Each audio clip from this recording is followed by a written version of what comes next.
I stand in my empty childhood bedroom clutching a crumpled note that reads, "Thanks for clearing it. We didn't want to live with a loser." 24 hours ago, I handed my parents a cashier's check for $390,000 to save their family home from foreclosure. I had liquidated my entire tech startup, sacrificed my dream company, destroyed my relationship with my business partner. Now the house is sold, my parents have vanished to Costa Rica, and I'm homeless.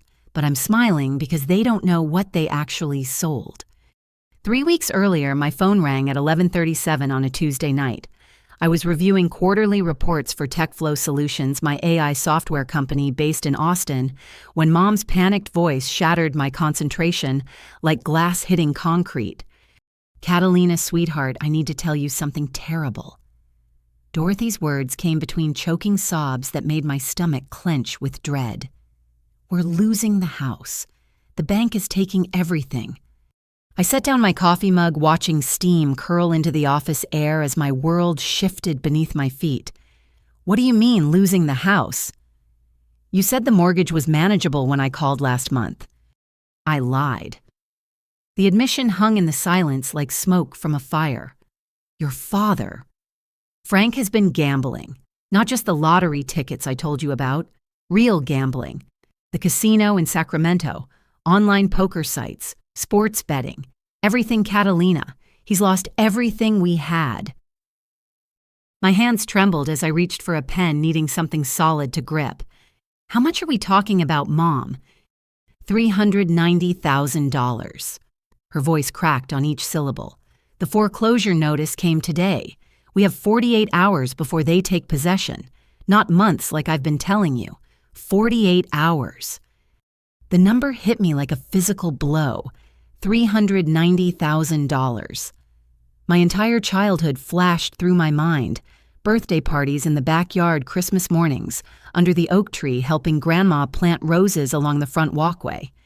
4 generations of my family had lived in that Sacramento home. Great-Grandma Agnes had raised 6 children there during the Depression. Grandpa Harold had built the workshop where he taught me to use tools. Every holiday, every milestone, every precious memory was tied to those walls. "Where's Dad right now?" I asked, though part of me already knew. "He drove somewhere after dinner. Probably back to the casino. He can't stop, honey. He promises he'll quit, then disappears with whatever cash we have left." Dorothy's breathing became ragged.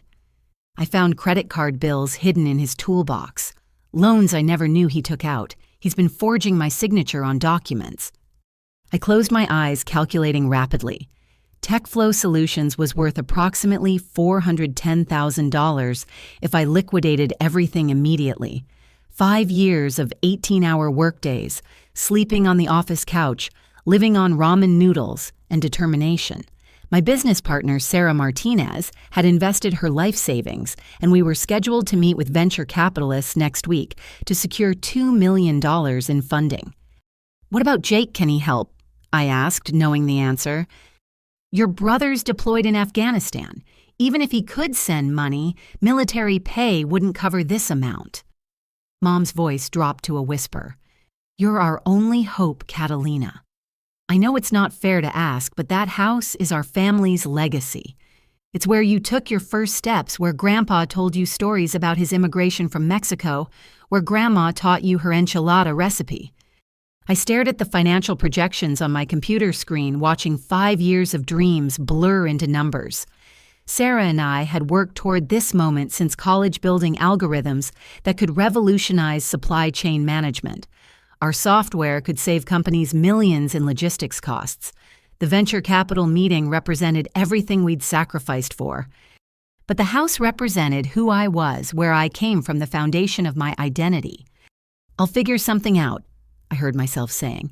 "Don't sign any papers. Don't talk to anyone from the bank. I'm driving up tomorrow morning."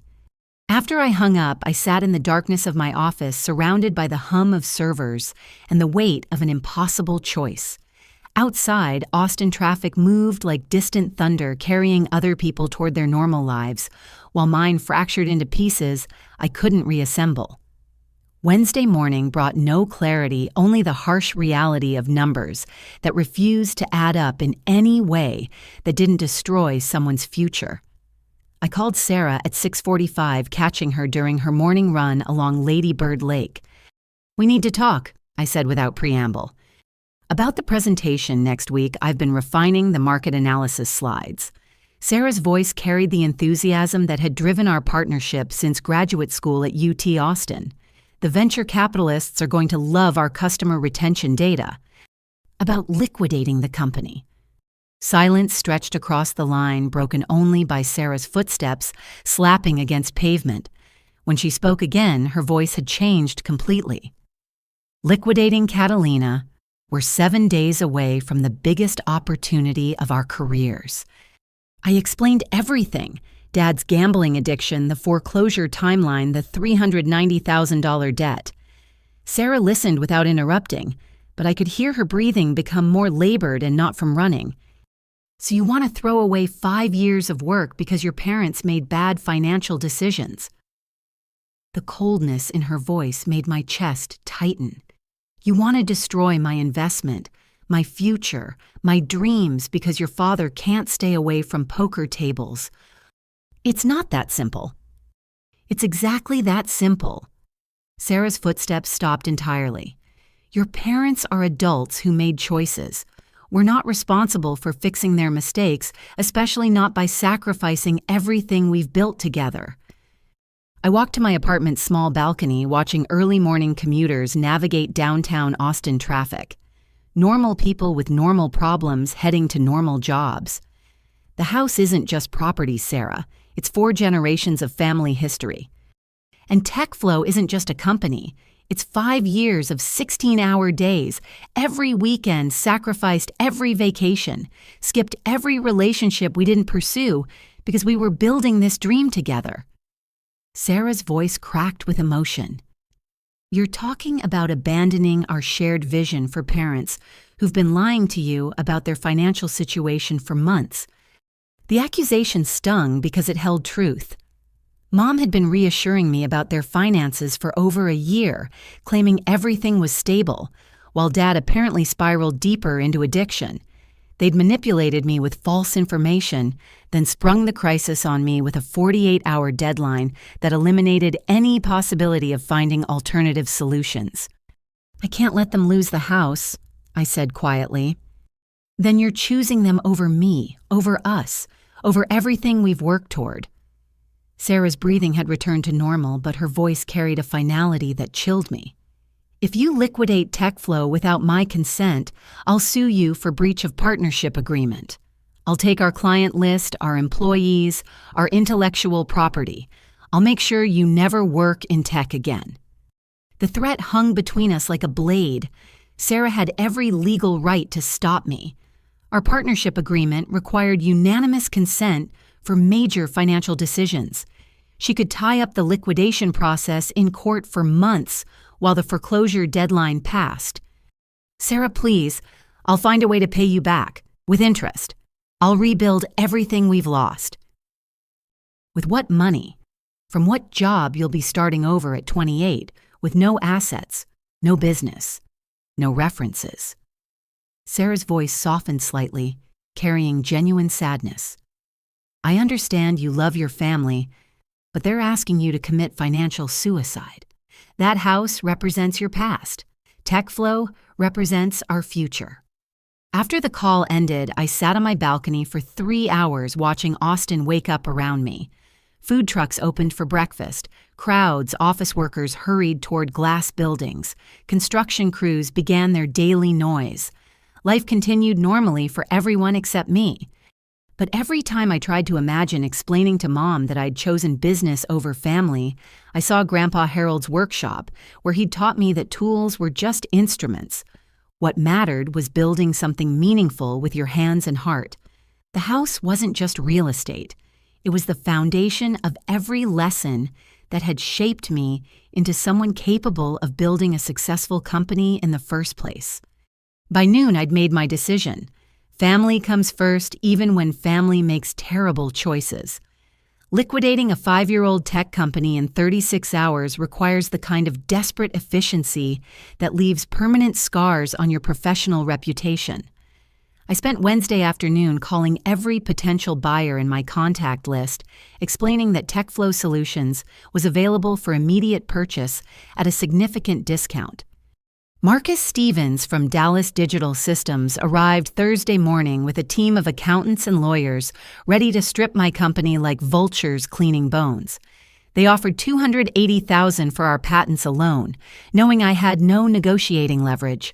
Our equipment worth $60,000 new went for $22,000. Client contracts that had taken years to develop sold for $48,000 to competitors who would honor the agreements while stealing our customers. The office felt like a crime scene as Marcus's team cataloged everything we'd built. Sarah arrived at 11:30, her face pale with disbelief as strangers packed our servers into boxes. "This is really happening," she said, watching our custom software architecture disappear onto a loading truck. "I'm sorry." The words felt inadequate, like apologizing for an earthquake. "I'll find a way to make this right." Sarah picked up a framed photo from her desk, the two of us celebrating our first major client contract, champagne glasses raised in triumph. "You already have made it right according to your priorities. I hope your family appreciates what you're sacrificing." She walked out without looking back, taking with her the employee database customer contact information and 3 years of industry relationships I'd helped her build. I understood her anger, but it still felt like losing a limb. By 3 o'clock Thursday afternoon, I held a cashier's check for $390,000, representing the liquidated remains of everything I'd worked towards since college. The bank officer, Jennifer Walsh, reviewed the transaction with professional sympathy. "Large family emergency?" she asked while processing the paperwork. "Something like that." I stared at the check, watching 5 years of dreams transform into numbers on paper. "My father has a gambling problem. This covers debts he accumulated without my mother's knowledge." Jennifer's expression shifted to something more personal than professional courtesy. "I've seen similar situations. Addiction affects the whole family, never just the individual with the problem." She handed me the check with gentle firmness. "I hope your father gets the treatment he needs." Driving north toward Sacramento, I rehearsed conversations about gambling addiction, treatment programs, family therapy, financial counseling. Dad would need professional help to break destructive patterns that had led to this crisis.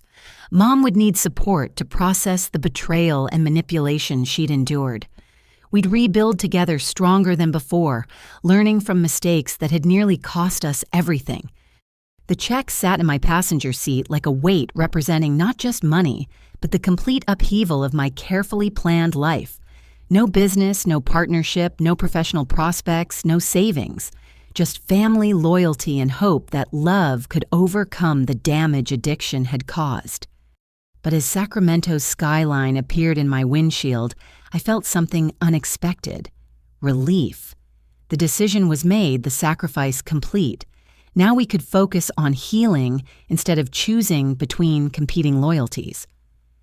Friday afternoon brought an unexpected scene when I pulled into the driveway of my childhood home on Maple Street. Instead of finding my parents huddled in crisis mode, I discovered them hosting what appeared to be a neighborhood barbecue. Dad stood at his favorite grill flipping hamburgers while chatting casually with neighbors. Mom arranged fresh flowers in mason jars, her movements relaxed and cheerful. Catalina. Mom rushed toward my car with genuine delight, as if I'd arrived for a planned celebration rather than a financial emergency. "Perfect timing. We're just getting everything ready." The normalcy felt surreal after 36 hours of liquidating my entire professional life. Neighbors I'd known since childhood waved from lawn chairs scattered across the backyard. Mrs. Henderson from next door was slicing tomatoes at the picnic table. Mr. Rodriguez was setting up a folding table for beverages. Everyone seemed relaxed, happy, completely unaware that 48 hours ago, this house was supposedly in imminent danger of foreclosure.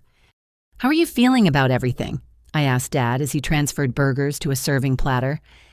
Much better now that you're here," he replied with a smile that seemed genuine, but somehow disconnected from the gravity of our situation.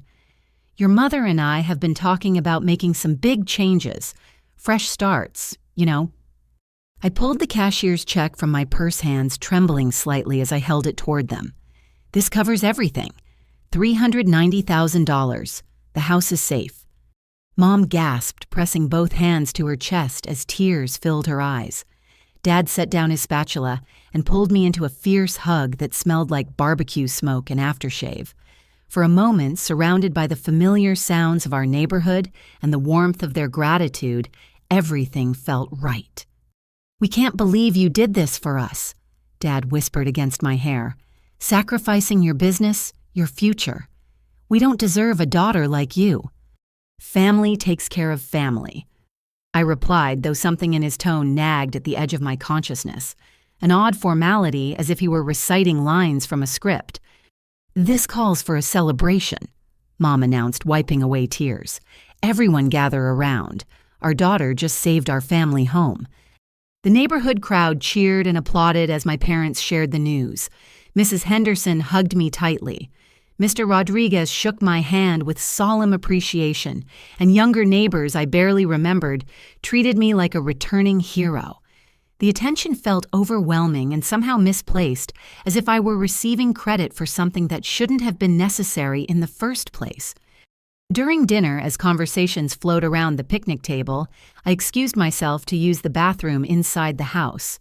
Walking through familiar rooms felt like stepping through a museum of my own childhood. Everything appeared normal. Family photos on the mantel, Mom's ceramic collection on the kitchen shelves, Dad's reading chair positioned perfectly for watching evening news. But in my parents' bedroom, something was wrong.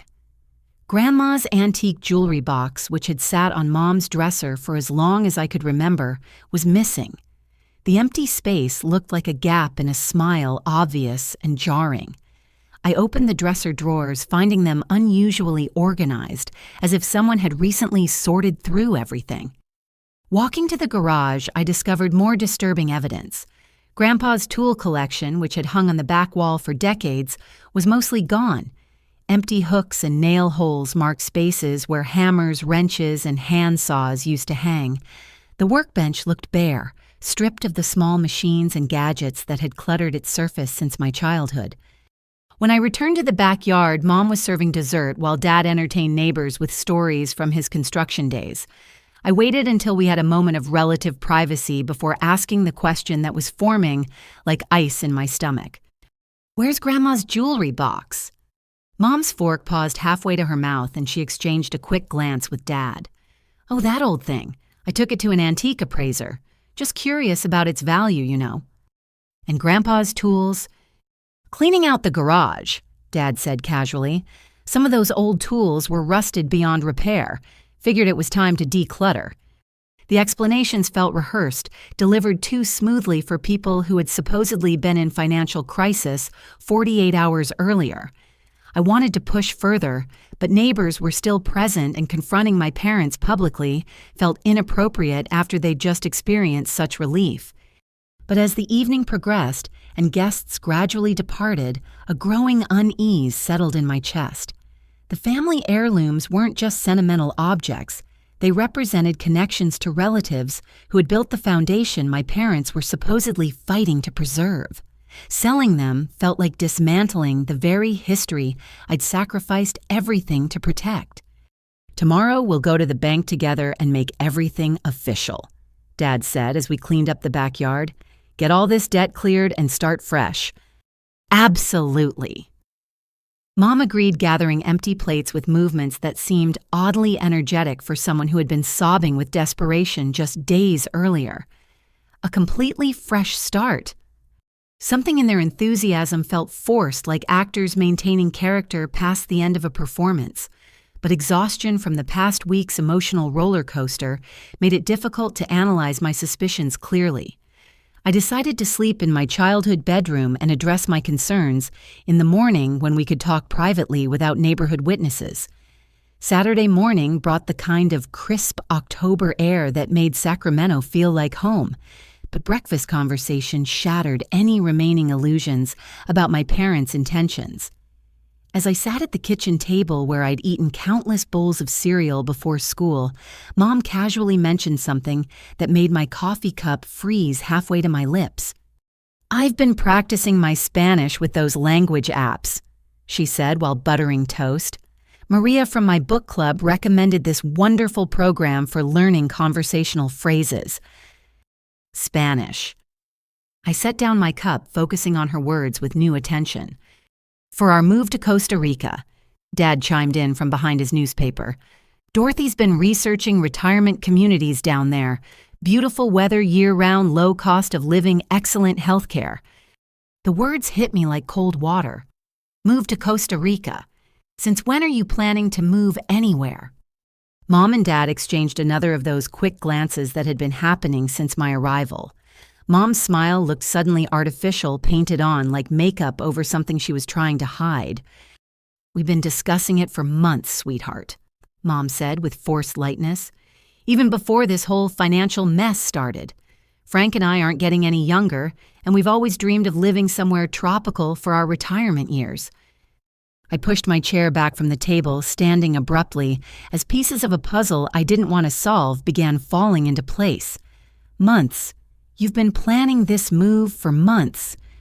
"About 8 months, actually." Dad folded his newspaper and looked at me directly for the first time since I'd arrived. "We found this beautiful rental property in Manuel Antonio, right on the beach, 3-bedroom house with a garden for your mother. The rent is less than half what we'd pay for a similar place here in California." My mind raced backward through recent conversations, searching for clues I'd missed. Every phone call where Mom had reassured me about their finances. Every time Dad had mentioned being happy and settled in Sacramento. Every family discussion about future holiday plans that assumed they'd be staying in California. "You've been lying to me," I said quietly. "Not lying," Mom corrected quickly. "We just hadn't figured out all the details yet. The house situation forced us to accelerate our timeline." "The house situation," I repeated her words slowly, tasting their implication. "You mean the foreclosure crisis that required me to liquidate my entire business?" Dad stood up, his expression shifting to something more defensive. "We needed the debt cleared regardless of where we plan to live. You can't sell a house that's tied up in foreclosure proceedings." The truth hit me like a physical blow. They hadn't called me to save the family home. They'd called me to clear their debts so they could sell the property without legal complications. The $390,000 wasn't about preserving family legacy. It was about funding their retirement escape plan. "So you never intended to stay in the house," I said, my voice barely above a whisper. "The house served its purpose." Mom replied, her maternal warmth replaced by practical calculation. "We raised our family here, made our memories, but it's just property, Catalina, buildings and land. What matters is that we're free to start the next chapter of our lives." Free. The word tasted bitter. Free with money from my destroyed business. "You chose to help us," Dad said firmly. "Nobody forced you to liquidate your company. You made that decision because you wanted to support your family. Based on information you deliberately misrepresented." Anger was building in my chest, hot and tight. "You let me believe you were fighting to save 4 generations of family history when you were actually planning to abandon it for a beach vacation." Mom's facade finally cracked, revealing something harder underneath. "We spent 32 years in this house, Catalina. 32 years of mortgage payments, property taxes, maintenance costs, neighborhood drama. We've earned the right to live somewhere that makes us happy. With money you manipulated me into giving you." "With money you chose to give us," Dad corrected. "We told you about the debt. We told you we needed help. We never specified how we planned to use the house after the debt was cleared." The manipulation was breathtaking in its simplicity. They'd told me technical truths while withholding emotional context that would have completely changed my decision. They'd used my love for family history, my connection to childhood memories, my desire to preserve our legacy, knowing they planned to sell everything anyway. "What about Grandma's jewelry box?" I asked. Grandpa's tools. Research, Mom said matter-of-factly. We needed to know what everything was worth before we listed the house. The jewelry will help fund our moving expenses. The tools were mostly junk anyway. Mostly junk. I stared at her, seeing a stranger wearing my mother's face. Those were Grandpa's hands that touched those tools. He built half this house with them. He taught me to use them when I was 7 years old. Sentimental value doesn't pay for international relocations, Dad replied. We're being practical about our future. Standing in the kitchen where my grandmother had taught me to make tamales, where my grandfather had drawn architectural plans for his workshop addition, where 4 generations of my family had shared meals and celebrations and ordinary daily life, I finally understood the scope of my parents' betrayal. They hadn't just lied about their intentions with the house, they'd weaponized my love for family against me, using my deepest emotional connections to manipulate me into funding their retirement dreams while destroying my own future in the process. When do you leave for Costa Rica? I asked. Next week, Mom said. We've already arranged for an estate sale company to handle the furniture and remaining personal items. The realtor thinks the house will sell quickly in this market. Next week. I nodded slowly, processing the timeline. So my business sacrifice bought you exactly what you wanted. Clean title, no debt, maximum profit from the sale. Your sacrifice bought us freedom, Dad said. And it bought you the satisfaction of knowing you helped your family when we needed it most. The casual dismissal of my financial destruction, combined with their apparent expectation that I should be grateful for the opportunity to fund their escape, left me speechless.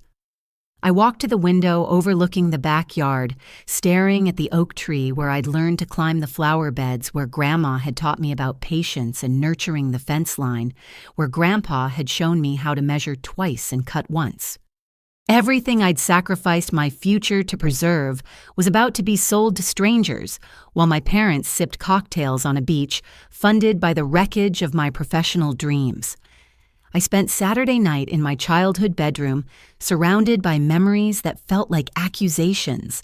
Every poster on the walls, every trophy on the shelves, every book that had shaped my teenage imagination seemed to mock me for believing family loyalty was more important than self-preservation.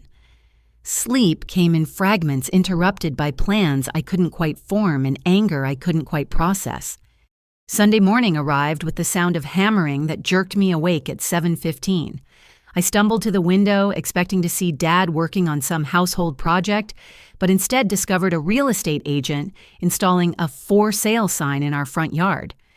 The man was tall and professionally dressed, despite the early hour working efficiently with a rubber mallet to drive the metal stakes into the lawn. Bold red letters spelled out Marcus Thompson Premier Properties above a phone number and the words, "Price to sell fast." My parents' bedroom was empty, their bed unslept in. No suitcases in the closet, no toiletries in the bathroom. Their car was gone from the driveway, leaving only oil stains on concrete as evidence they'd ever been there. I found the note on the kitchen counter, propped against the coffee maker like a piece of casual correspondence. The handwriting was Mom's, neat and controlled as always. Catalina, thanks for clearing it. We didn't want to live with a loser. Enjoy your life. Don't try to find us. Mom and Dad. The cruelty of it stole my breath. Not thank you for sacrificing everything. Not we're sorry for misleading you.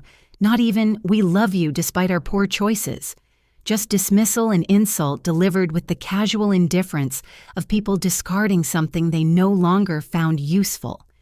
I read the note 3 times before the words stopped feeling like random symbols and started cutting like knives. They'd called me a loser, their daughter who had built a successful company from nothing, who had sacrificed everything to help them, who had liquidated 5 years of work in 36 hours to save what I thought was our family legacy. A loser. The real estate agent was photographing the house exterior when I walked outside, still wearing yesterday's clothes and carrying the note like evidence of a crime. "Excuse me," I called to him. "I'm the daughter of the owners. When did they hire you?" Marcus Thompson looked up from his camera with professional sympathy. Last Tuesday, actually, they wanted everything ready to go as soon as the debt situation was resolved. I understand you helped them clear some financial complications. Last Tuesday. The timeline hit me like another blow. They'd hired him before I'd even agreed to liquidate my business, before I'd made any commitment to help. They'd been so confident in their ability to manipulate me that they'd already begun preparing to profit from my sacrifice. They mentioned they're relocating internationally, Marcus continued. Lovely couple, very excited about their new adventure. The house should move quickly at this price point, $450,000, below market value for a quick sale. $450,000. After my $390,000 debt clearance, they'd net approximately $60,000 in profit, plus whatever they'd received from selling Grandma's jewelry and Grandpa's tools. Enough to fund their Costa Rica relocation while leaving me financially destroyed and professionally ruined. Did they mention what happens to their daughter? I asked. Marcus's expression shifted uncomfortably. I don't typically discuss family situations with clients. My job is just handling the real estate transaction. Of course. I folded the note carefully and put it in my pocket. When do you expect the sale to finalize? With this pricing strategy, probably within 2 weeks. Maybe sooner if we get multiple offers. 2 weeks. In 2 weeks, strangers would be living in the house where 4 generations of my family had built their lives, while I started over with no business, no savings, no professional prospects, and parents who'd abandoned me in a foreign country after calling me a loser. I walked back inside, moving through rooms that no longer felt like home. Every family photo on the walls seemed to mock me with images of happiness and connection that had apparently been nothing more than performance art. Every piece of furniture looked like evidence of a life I'd misunderstood. My phone buzzed with a text from Sarah. Saw the news about TechFlow acquisition. Hope your family appreciates what you gave up. Don't contact me again. The message felt like salt in an open wound, but I couldn't blame her for the anger. I'd destroyed our partnership for parents who'd manipulated me into funding their retirement while treating me like a disposable resource to be used and discarded. Sitting on my childhood bed, surrounded by remnants of a life that suddenly felt like an elaborate lie, I tried to understand how I'd become so naive. The signs had been there.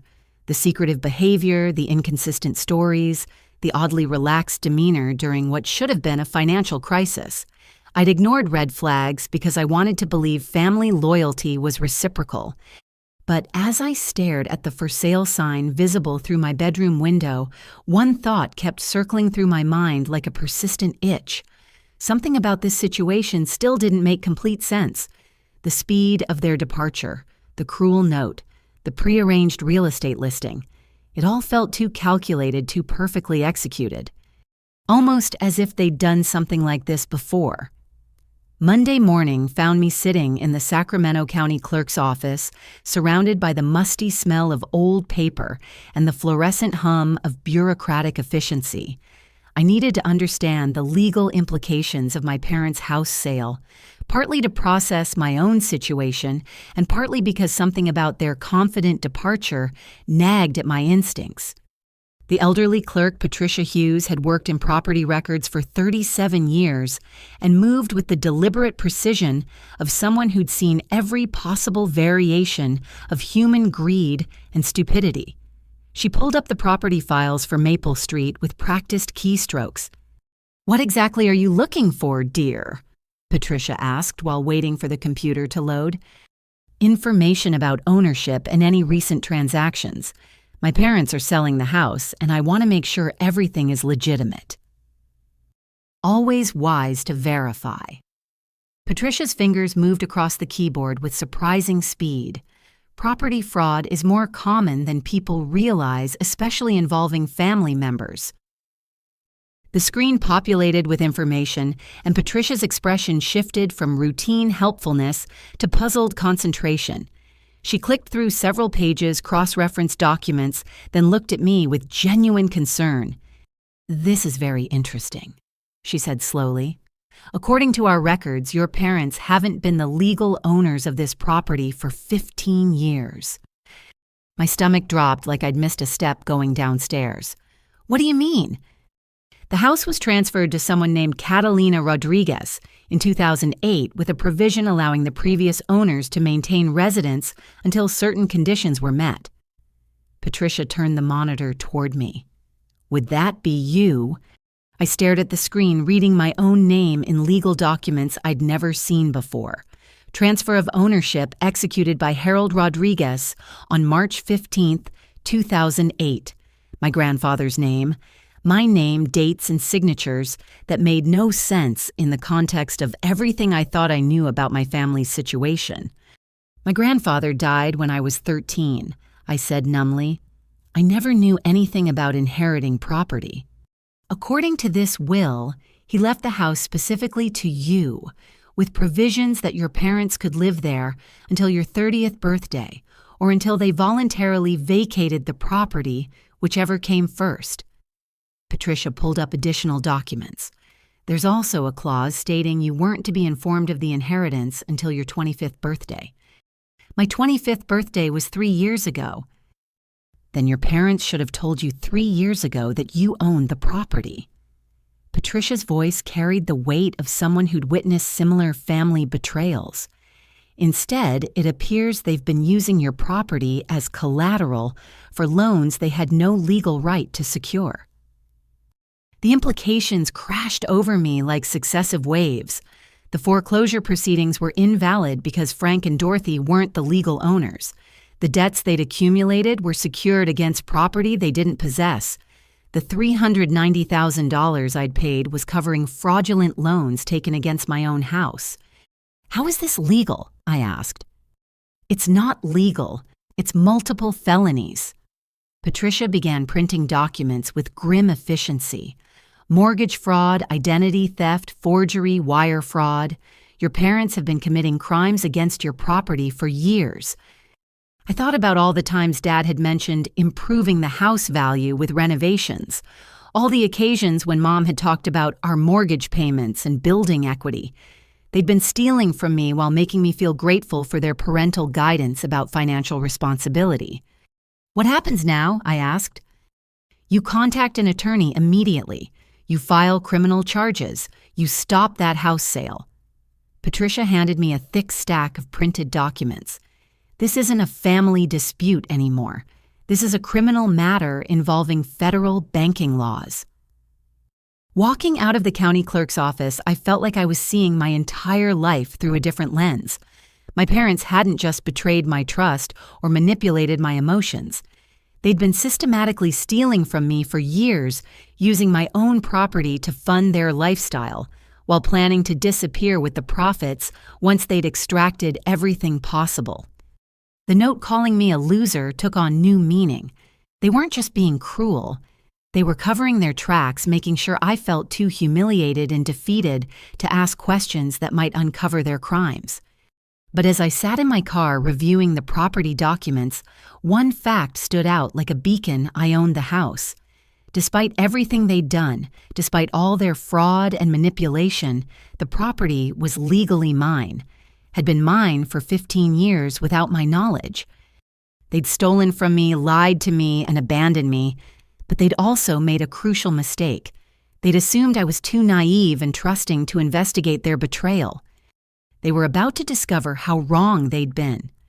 Tuesday morning brought me to the downtown Sacramento offices of Michael Chen, an estate attorney recommended by Patricia Hughes for his expertise in property fraud cases. His office occupied the 15th floor of a glass tower that reflected the morning sun like a mirror, and Michael himself radiated the kind of calm competence that comes from handling legal crises as routine business.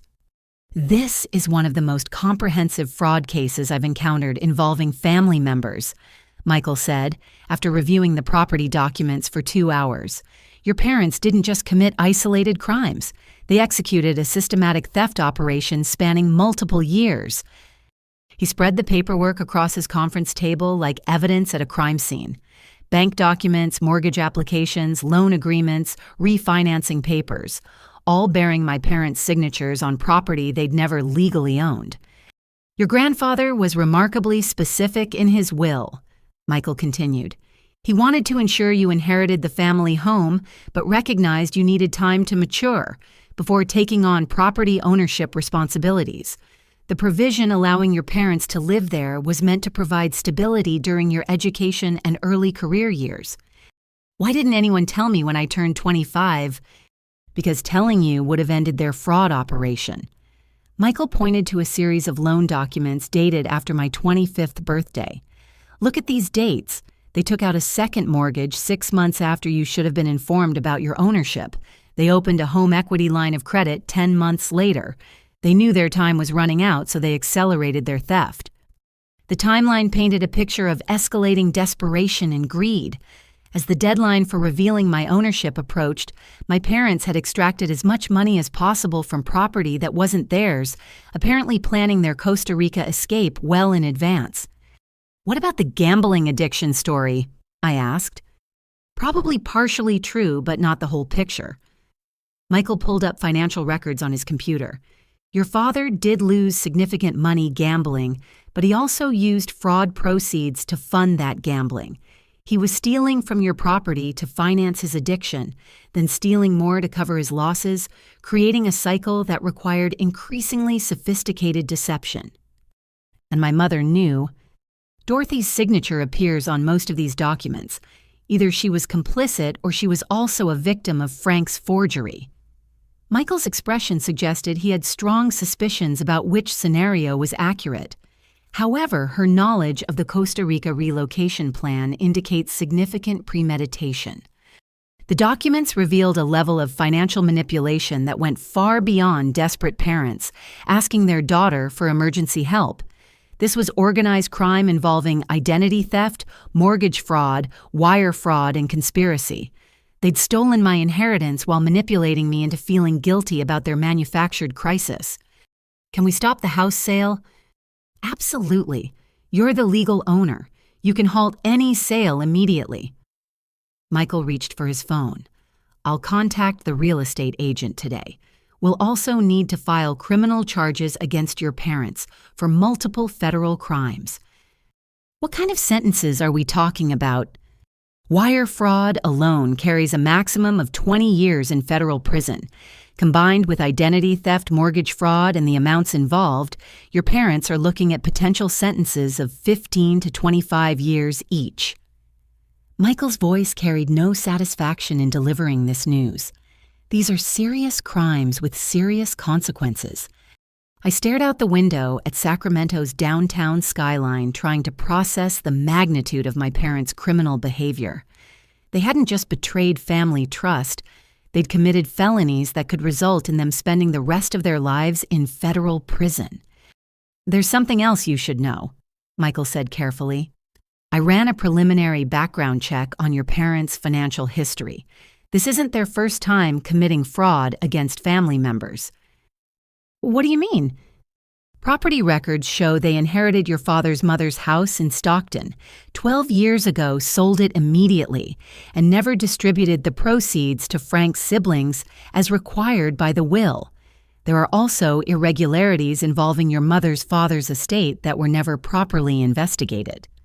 The revelation hit me like cold water. My parents were career criminals who specialized in family financial fraud. They'd been stealing from relatives for years, perfecting their techniques until they were confident enough to execute their most ambitious theft, stealing from their own daughter while manipulating her into funding their escape. How do we proceed? I asked. First, we stop the house sale and establish your legal ownership. Second, we file criminal charges with federal prosecutors. Third, we trace your parents' location and initiate extradition proceedings if necessary. Michael began organizing documents into labeled folders. This is going to be a complex case, but the evidence is overwhelming. Your parents left a paper trail that clearly documents their crimes. Will I get the house back? You never lost the house. You've owned it for 15 years.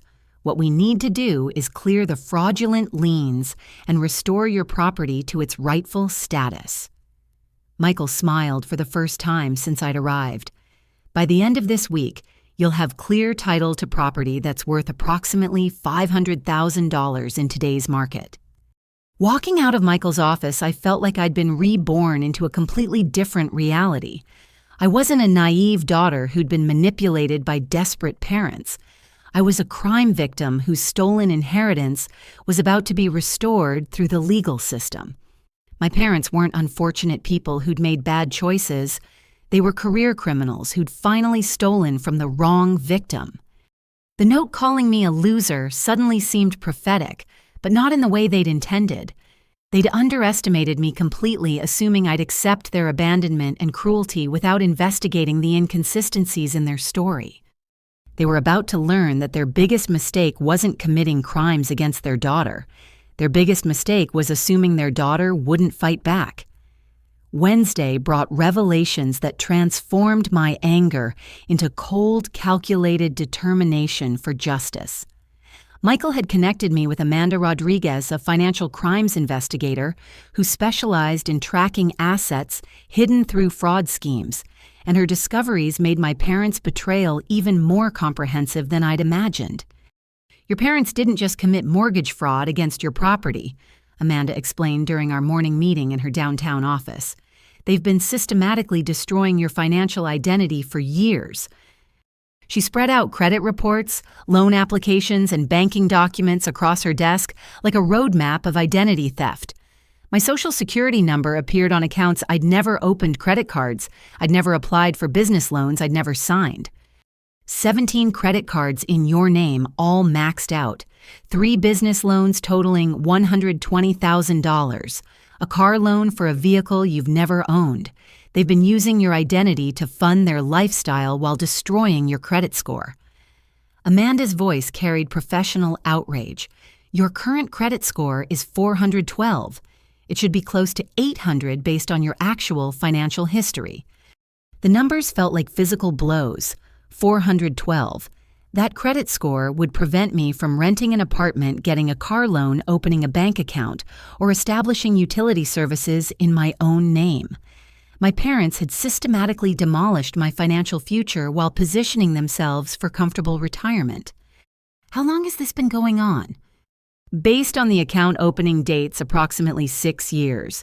They started small with department store cards, then escalated to major credit cards, then business loans using your information combined with fabricated employment records. Amanda pulled up a detailed timeline on her computer. The pattern suggests they've been planning this Costa Rica relocation for much longer than they claimed.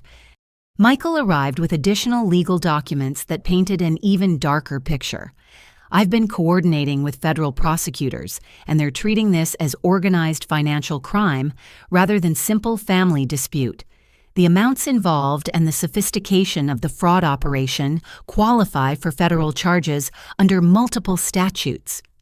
What kind of charges? Wire fraud, mail fraud, identity theft, conspiracy to commit fraud, money laundering. Michael counted off charges on his fingers. Each carries significant prison time, and they can be prosecuted consecutively rather than concurrently. Amanda opened a new folder containing international banking records. There's more. Your parents have been moving money offshore for 18 months, using shell companies and foreign accounts to hide assets they obtained through fraud against your identity. Shell companies. 3 corporations registered in Belize apparently established to launder money they stole using your social security number. They've been converting stolen funds into international investments, probably planning to access them from Costa Rica, where extradition is more complicated. The scope of their criminal enterprise was staggering. This wasn't desperate parents making poor choices under pressure. This was organized crime involving multiple jurisdictions, sophisticated money laundering techniques, and years of careful planning. They'd been treating me like a resource to be systematically exploited rather than a daughter deserving love and respect. Can we track them in Costa Rica? I've contacted Carlos Mendoza, an international fraud investigator who works with American law enforcement in Central America, Amanda replied. He's already begun tracing their location and monitoring their financial activities. Michael spread out a comprehensive legal strategy across the conference table. Here's what we're going to do. First, we'll file emergency orders to freeze all accounts connected to your identity. Second, we'll request federal arrest warrants for your parents. Third, we'll begin asset recovery proceedings to reclaim everything they stole. How long will this take? The legal proceedings could take months, but we can start damaging their comfortable retirement immediately. Amanda smiled with professional satisfaction. They think they've escaped to paradise with stolen money. They're about to discover that international financial crimes follow you anywhere in the world. What about my destroyed credit and financial identity? Identity theft restoration is complex but manageable with this much documentation, Michael explained. The evidence clearly shows you're a victim rather than a co-conspirator. We can begin the restoration process immediately while pursuing criminal charges. Amanda pulled up surveillance photos on her laptop, images of a beachfront property in Manuel Antonio, Costa Rica. This is where your parents think they're safe. Beautiful 3-bedroom house, ocean views, private garden. They're paying $4,000 monthly rent using proceeds from identity theft against their own daughter. Staring at photos of my parents' stolen paradise funded by the destruction of my financial life and professional future, I felt something shift inside me. The hurt and confusion transformed into clear purpose. They'd assumed I was too naive and trusting to fight back against their crimes. They'd underestimated me completely. What do we need to do first? I asked. We file everything tomorrow morning, Michael replied. Criminal charges, asset freezes, extradition requests. By Friday afternoon, your parents will discover that their criminal enterprise has consequences they never anticipated. Amanda closed her laptop with finality. They called you a loser in that note, right? They're about to learn that their loser daughter is actually their worst nightmare, a crime victim who refuses to stay silent. Walking out of that meeting, I felt like a different person than the one who'd liquidated her business 5 days earlier to help desperate parents. I wasn't a victim anymore. I was a prosecutor gathering evidence against career criminals who'd made the mistake of targeting someone with the intelligence and resources to fight back. My parents had taught me an important lesson about family loyalty. Now I was going to teach them an important lesson about consequences. Thursday morning brought unexpected intelligence from Carlos Mendoza that transformed our legal strategy from reactive to predatory. The international fraud investigator called at 8:30 with news that made my coffee taste like victory. Your parents aren't as clever as they think they are, Carlos said through the phone speaker in Michael's office. The property they claim to purchase in Manuel Antonio is actually a vacation rental they're subletting illegally. Amanda leaned forward with interest. Subletting illegally, how? The original lease agreement was for a 2-week vacation rental maximum occupancy, 4 people, no subletting permitted. Frank and Dorothy have been there for 11 days, violating their tourist visa status by establishing residency, and they're advertising the property online as a monthly rental to other American retirees. Michael smiled grimly while taking notes. So they're committing immigration violations and rental fraud in Costa Rica while thinking they've found sanctuary. It gets better, Carlos continued. They're using fake financial documents to try purchasing beachfront property through a local real estate agent, the same documents they used for the American fraud: fabricated bank statements, inflated income records, forged credit reports. The irony was beautiful. My parents had become so comfortable with criminal behavior that they couldn't stop committing fraud even when they should have been laying low in their supposed paradise. Their greed and dishonesty had become compulsive, making them vulnerable in the very country where they'd thought they'd found freedom. What's our next move? I asked. We let them dig their hole deeper, Amanda suggested. Costa Rican authorities take real estate fraud very seriously, especially when it involves Americans trying to manipulate their property markets. If we coordinate properly, your parents could be arrested in Costa Rica for local crimes while American prosecutors prepare extradition paperwork for the federal charges. How long do we wait? Carlos thinks they'll attempt the property purchase within the next week, Michael said. Costa Rican law enforcement is already monitoring the transaction.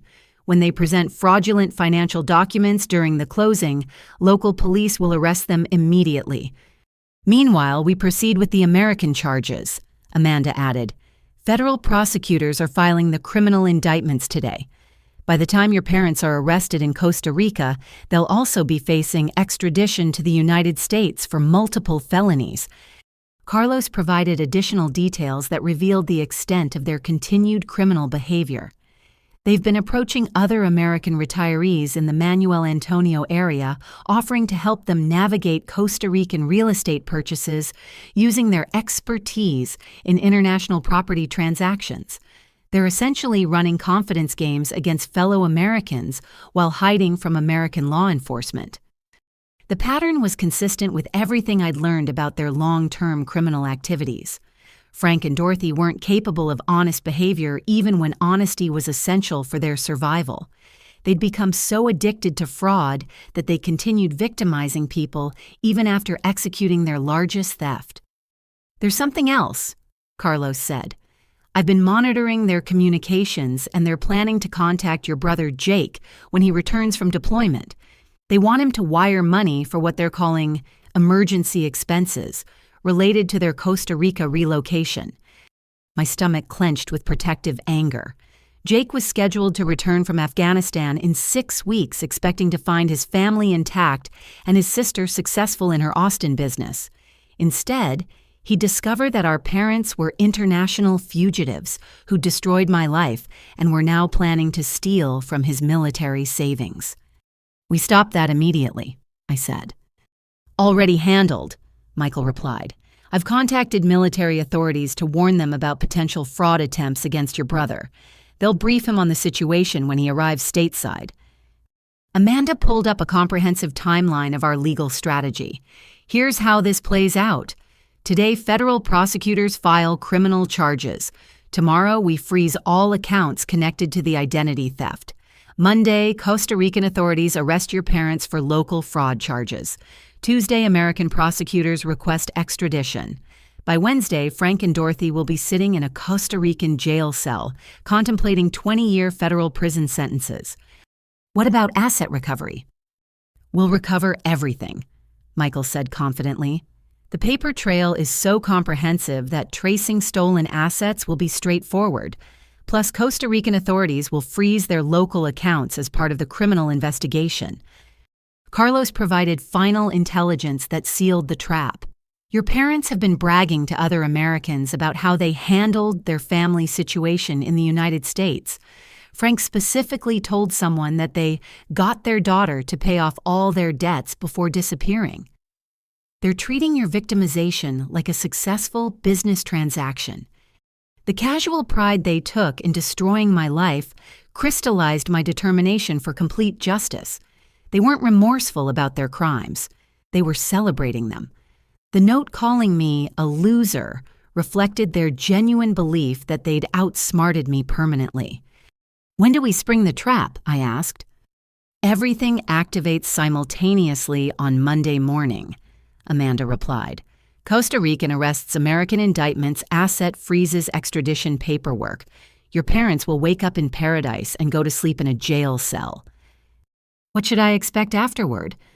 "Full restoration of your financial identity, recovery of all stolen assets, clear title to your property, and the satisfaction of watching career criminals face appropriate consequences," Michael said, "plus compensation for the business losses you incurred because of their manipulation." Walking out of that meeting, I felt like justice was finally aligning with reality. My parents had spent years believing they were smarter than everyone around them, manipulating family relationships to fund criminal enterprises while treating their victims with contempt. They were about to learn that their smartest victim was also their most dangerous enemy. Friday morning brought an unexpected phone call that transformed my quest for justice into an opportunity for genuine healing. Marcus Thompson, the real estate agent, called at 9:15 with news about the potential buyers for my family's house. "I wanted to give you advance notice," Marcus said carefully. "The buyers are requesting to speak with family members before finalizing their offer. They seem like lovely people, but they have some personal concerns about the property's history." "What kind of concerns?" They're an older couple who lost their previous home to foreclosure fraud 2 years ago. They're understandably cautious about any transaction that might involve legal complications.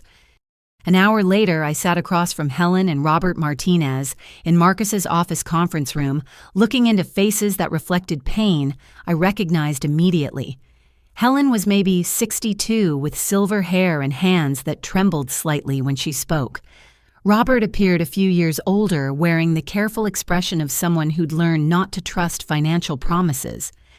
"We saved for 37 years to buy our dream house in Modesto," Helen explained quietly. "A beautiful Victorian with original hardwood floors and a garden where I plan to grow vegetables. We put down everything we had, then discovered the sellers had forged the ownership documents." "Mortgage fraud," Robert added bitterly.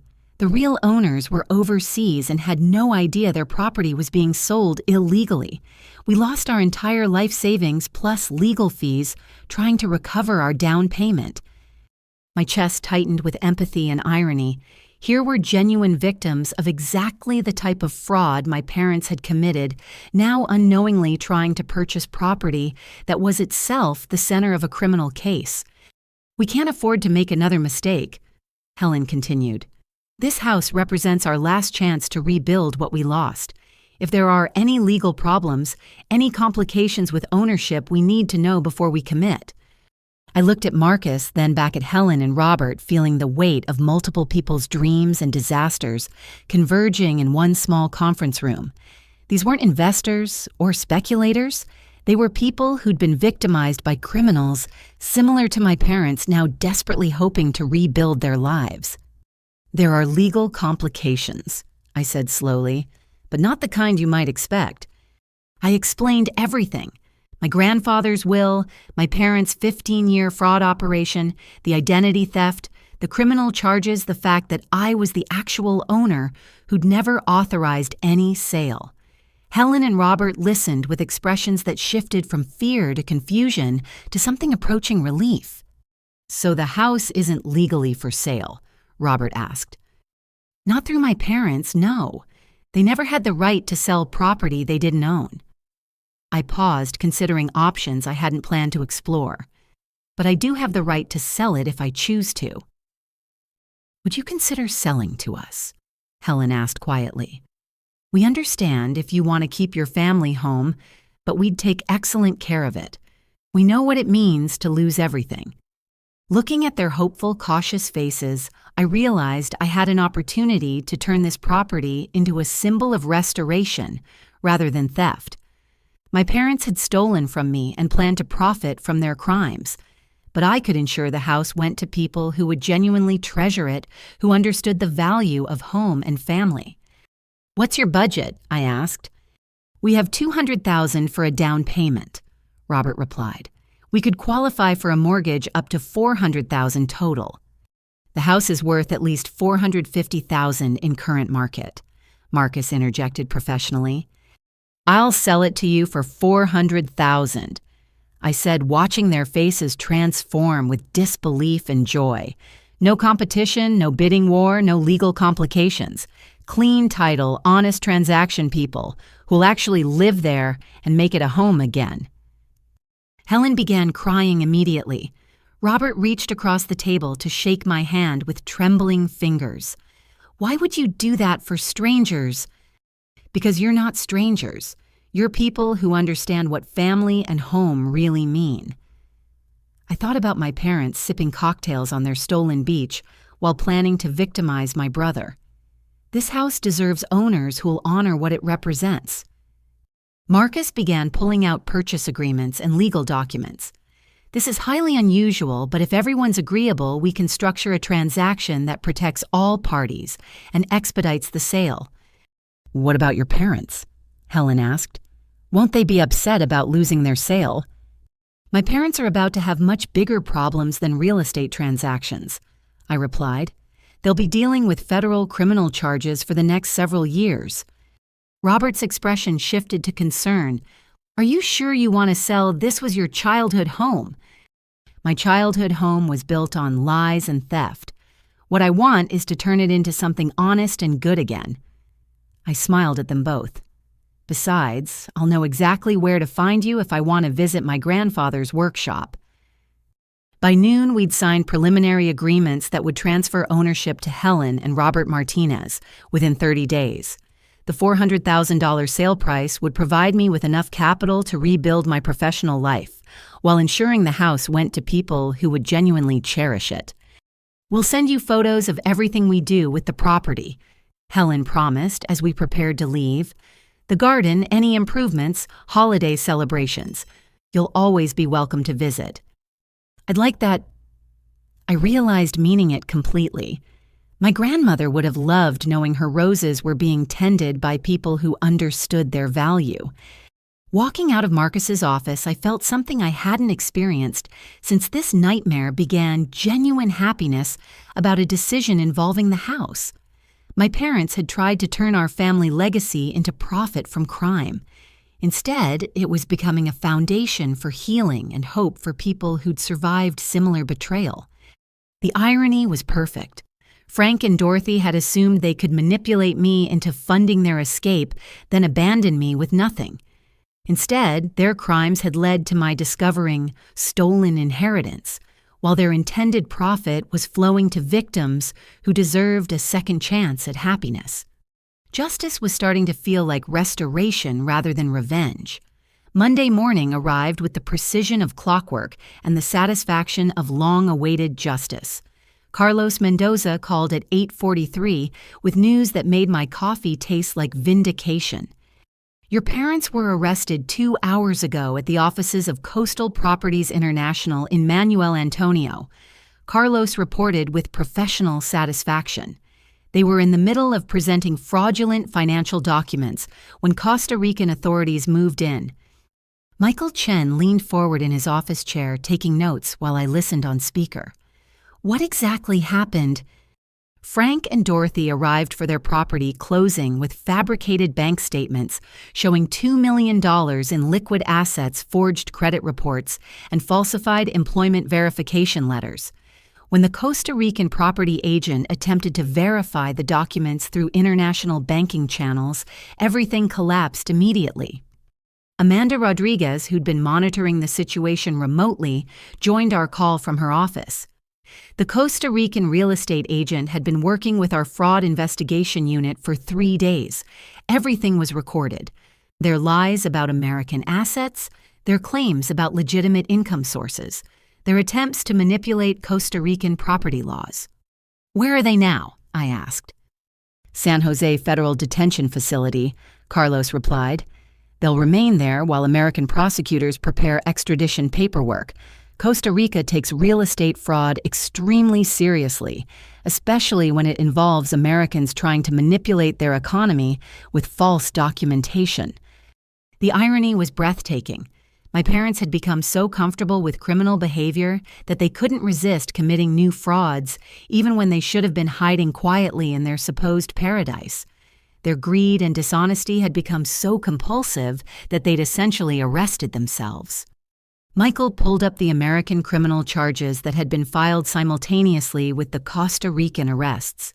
Federal prosecutors have formally charged them with wire fraud, mail fraud, identity theft conspiracy, and money laundering. The evidence package is over 400 pages of documentation. What are the potential sentences? Wire fraud alone carries up to 20 years per count. Identity theft adds additional time. Money laundering can be prosecuted separately from the underlying crimes. Michael's expression was grimly satisfied. "They're looking at potential sentences of 20 to 30 years in federal prison." Amanda shared additional details about the scope of their criminal operation that had been revealed through the investigation. The financial forensics team discovered they've been running similar fraud schemes against family members for over a decade. Your father's disabled brother, your mother's elderly aunt military benefits stolen from your brother Jake while he was deployed. They stole from Jake, too. Attempted to access his military banking while he was overseas. The attempt was blocked by military security protocols, but the intent was clearly documented. Amanda's voice carried disgust. These are career criminals who specialized in victimizing people who trusted them most. Carlos provided updates on their current situation that painted a picture of complete collapse. They're being held in separate cells, and they immediately began blaming each other for the criminal schemes. Frank claims Dorothy forged his signature on documents. Dorothy insists Frank manipulated her into participating against her will. Honor among thieves, Michael observed dryly. There's more, Carlos continued. Other Americans in the Manuel Antonio area have come forward with complaints about fraud attempts by your parents. They'd been approaching retirees with offers to help navigate Costa Rican real estate purchases, collecting advance fees for services they never intended to provide. The pattern was consistent with everything I'd learned about their systematic dishonesty. Frank and Dorothy weren't capable of legitimate behavior, even when honesty was essential for their survival. They'd become so addicted to exploiting people that they continued committing crimes even after executing their largest theft. What happens next? Extradition hearings will begin within 2 weeks, Michael explained. Costa Rica has strong extradition treaties with the United States for financial crimes. Your parents will be back in California facing federal charges within 30 days. Meanwhile, we continue asset recovery proceedings, Amanda added. We've frozen over $300,000 in accounts connected to their identity theft schemes. Plus, we're recovering the money they obtained by liquidating stolen property from your house. What about compensation for my business losses? Federal restitution laws require criminals to compensate victims for all damages caused by their crimes, Michael said. That includes the business you liquidated, lost income, credit repair costs, legal fees, and punitive damages. They'll be paying you restitution for the rest of their lives.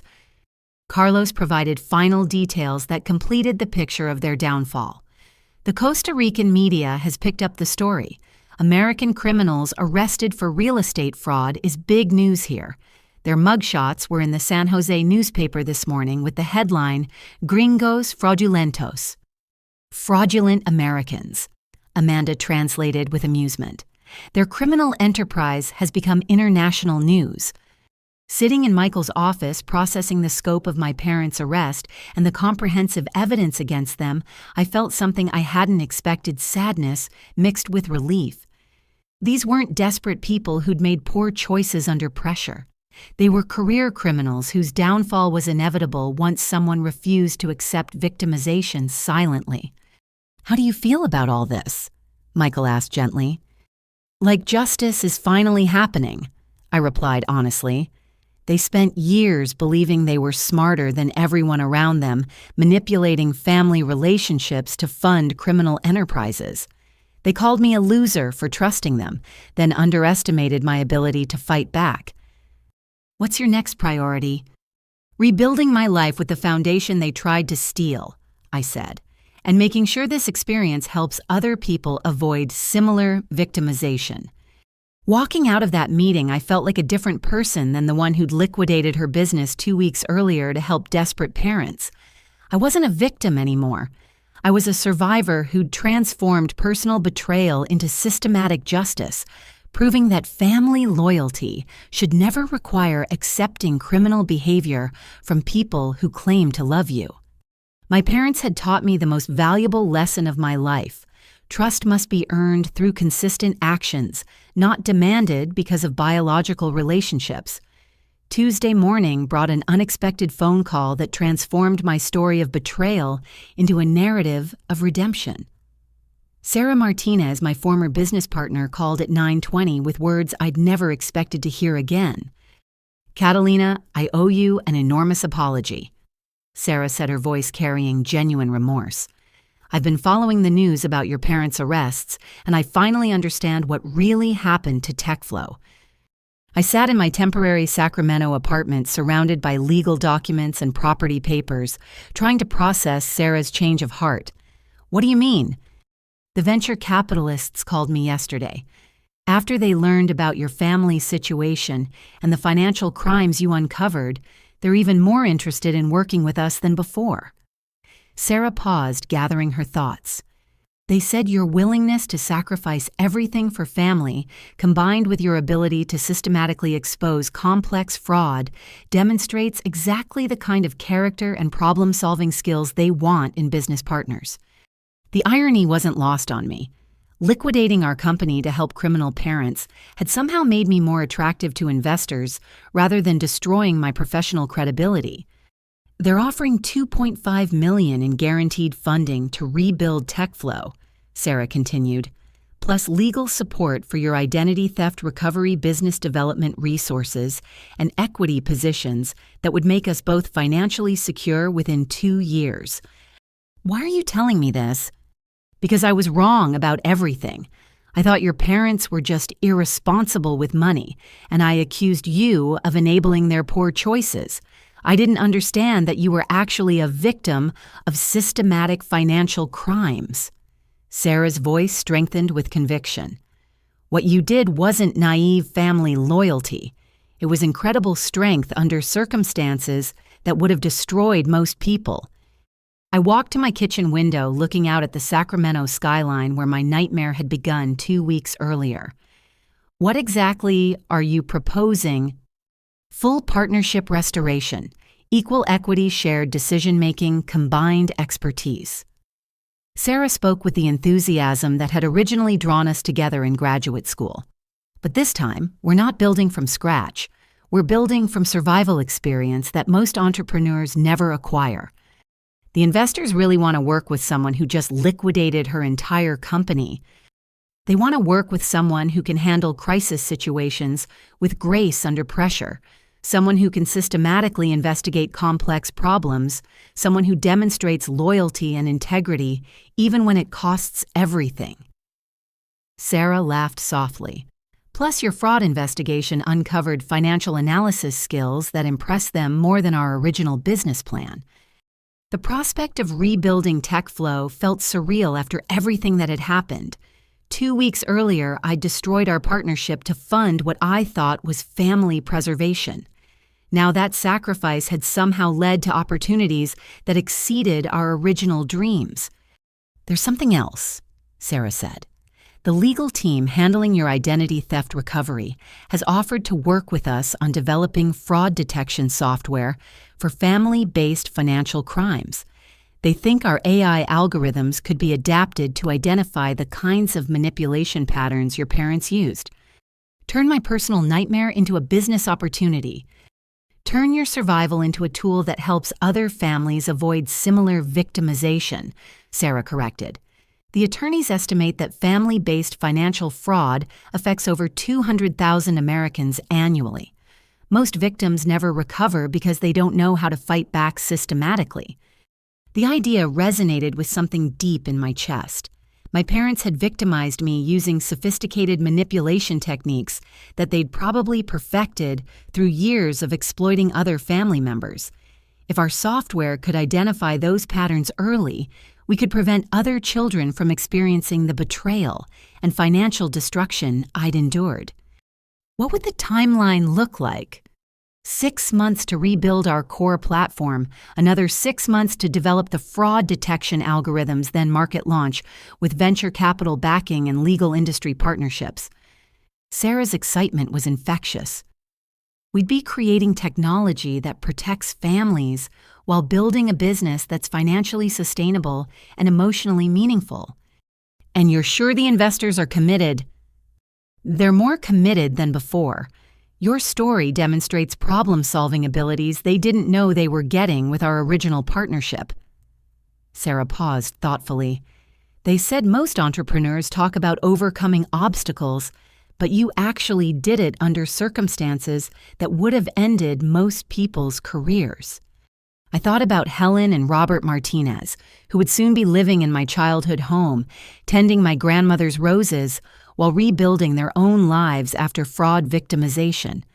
I thought about my brother Jake, returning from military deployment to discover his family had imploded, but his sister had survived. I thought about other families facing similar manipulation from people who should protect them. "When do we start?" I asked. "Today, if you're ready." The investors want to meet with both of us this Friday to formalize the partnership and discuss development strategy. Sarah's voice carried the determination that had originally made us successful. We're not just rebuilding tech flow. We're building something bigger and more important than either of us imagined. What about our previous disagreement? Our previous disagreement was based on my misunderstanding your situation and your character. I thought you were choosing irresponsible family over responsible business. I didn't realize you were fighting systematic criminals while trying to preserve what you thought was legitimate family legacy. Sarah's voice softened with genuine regret. I should have supported you instead of threatening you. I'm hoping you'll give me a chance to be the partner you deserved during the crisis. Hanging up the phone, I felt like my life was finally aligning with the values that had guided me through the darkest period I'd ever experienced. Family loyalty had nearly destroyed me when directed toward criminals. But that same loyalty, combined with systematic problem-solving skills, was now creating opportunities to help other families while rebuilding my professional dreams on a foundation stronger than anything I'd lost. My parents had intended to leave me with nothing. Instead, their crimes had taught me everything I needed to build something meaningful from the wreckage they'd created. 6 months later, I sat in the federal courthouse in Sacramento, watching my parents face the consequences of crimes that had taken years to plan and execute. Frank wore an orange jumpsuit that made him look smaller than I remembered. Dorothy's hands shook as she reviewed documents with her court-appointed attorney. The trial had become a media sensation after federal prosecutors revealed the scope of their criminal enterprise during pretrial hearings. Court documents showed 23 years of systematic fraud against family members, including elderly relatives, disabled siblings, and deployed military personnel. Federal prosecutor Diana Walsh stood before the jury with evidence boxes that represented hundreds of victims across multiple states. Ladies and gentlemen, Frank and Dorothy Rodriguez didn't commit crimes of desperation. They committed crimes of profession. Financial fraud was their career, and family relationships were their hunting ground. The evidence presentation took 3 days. Bank records showing stolen Social Security numbers, forged mortgage documents spanning 2 decades, identity theft against children and grandchildren, mail fraud targeting military families, money laundering through shell corporations, wire transfers to offshore accounts designed to hide stolen assets.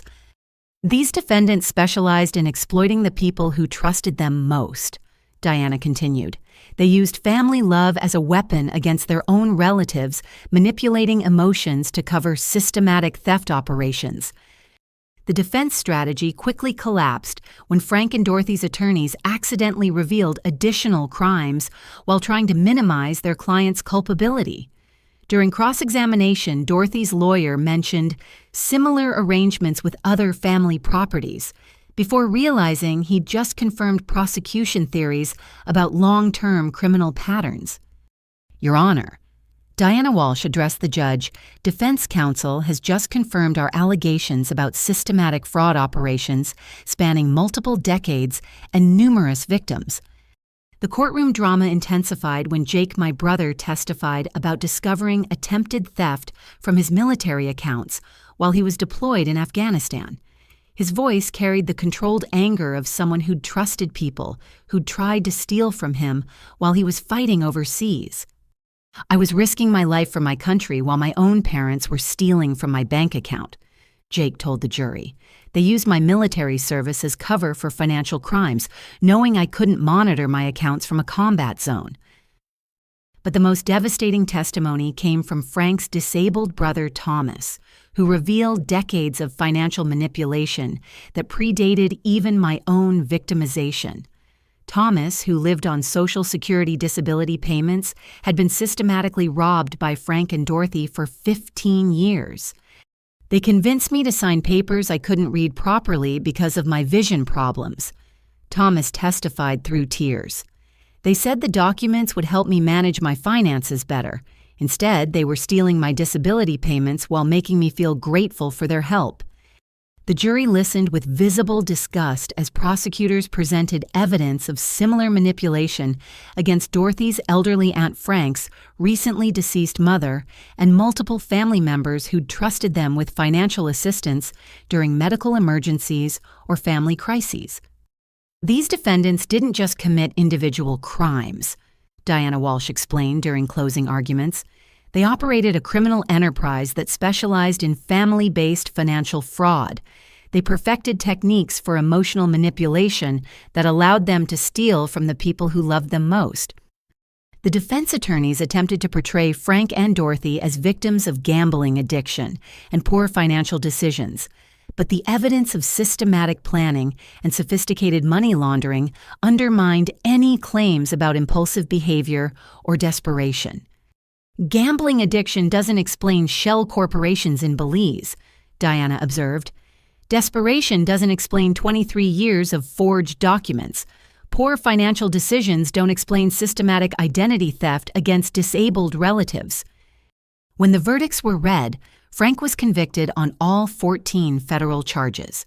Dorothy was convicted on 11 charges.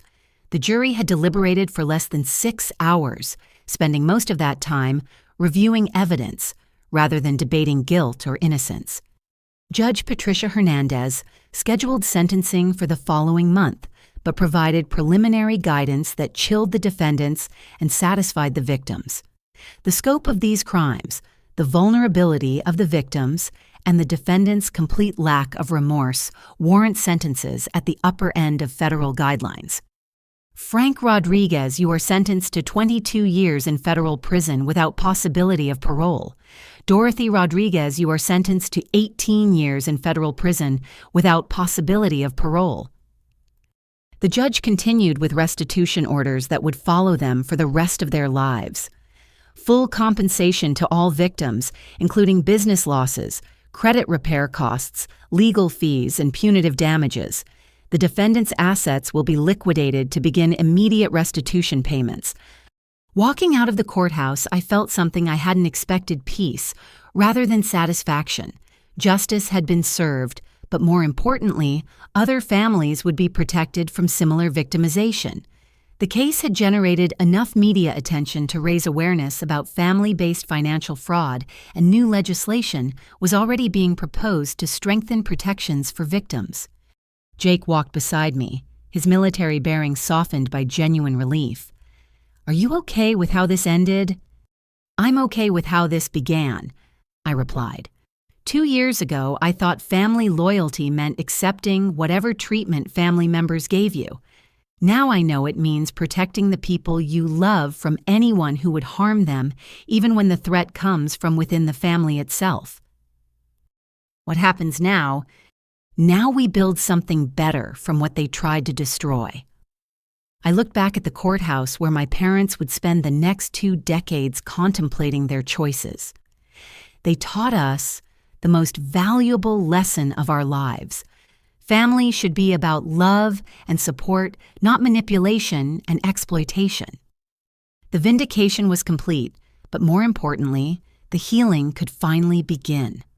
1 year later, I stood in the bright modern offices of the Martinez Family Foundation, named not after my parents, but after Helen and Robert Martinez, the fraud survivors who had bought my childhood home and transformed it into a symbol of healing and hope. The foundation occupied the top floor of a downtown Sacramento building, with floor-to-ceiling windows that overlooked the city, where my nightmare had begun and my recovery had taken root. Sarah stood beside me reviewing quarterly reports that showed our impact on families across the country. 1,200 families assisted with fraud recovery in our first year, Sarah said with the satisfaction of someone whose technical skills were finally serving a meaningful purpose. Average recovery time reduced from 18 months to 6 months through our AI-powered detection systems. TechFlow Solutions 2.0 had exceeded every projection our venture capitalists had imagined. Our fraud detection software identified family-based financial manipulation patterns with 93% accuracy, helping banks, credit agencies, and law enforcement prevent crimes before they destroyed lives. but the foundation represented the heart of our mission: direct assistance for families who'd already been victimized. Helen Martinez served as our client services coordinator, using her own recovery experience to guide other families through the complex process of reclaiming stolen identities and rebuilding financial stability. Robert managed our legal assistance program, connecting fraud victims with attorneys who specialized in prosecution and asset recovery. The Henderson family in Portland recovered $87,000 stolen by their son's gambling addiction. Helen reported during our weekly staff meeting. The Williams family in Miami successfully prosecuted their daughter-in-law for identity theft. The Chen family in Boston prevented their elderly father from losing his house to mortgage fraud. Each success story represented validation of the lesson my parents had inadvertently taught me. Systematic problems require systematic solutions, and surviving victimization means transforming personal pain into tools that help other people. Jake had joined our team after completing his military service, bringing skills in data security and veteran advocacy that strengthened our ability to serve military families. His experience with attempted financial fraud while deployed had made him passionate about protecting service members from exploitation. Military fraud cases increased 37% this year, Jake reported, but our early detection protocols helped prevent over $2 million in attempted theft from deployed personnel accounts. Amanda Rodriguez continued working with us as head of financial investigations, training law enforcement agencies across the country to recognize and prosecute family-based fraud schemes. Her expertise had been instrumental in securing convictions in over 40 cases involving systematic financial manipulation between relatives.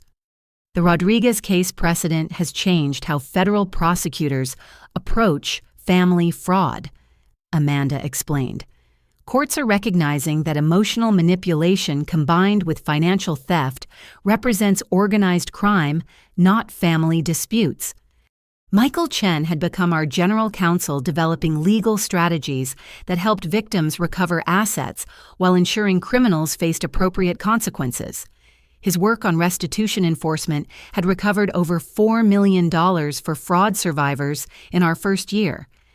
Your parents' restitution payments have funded 3 full-time victim advocates, Michael noted with grim satisfaction.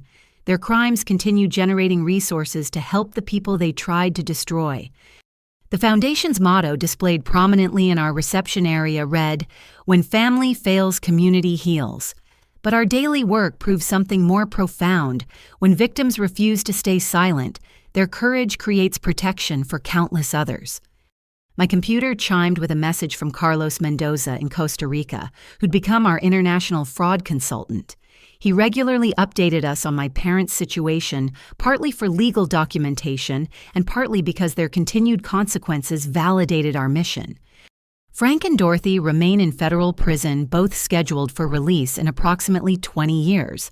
Neither has expressed remorse or acknowledged responsibility for their crimes.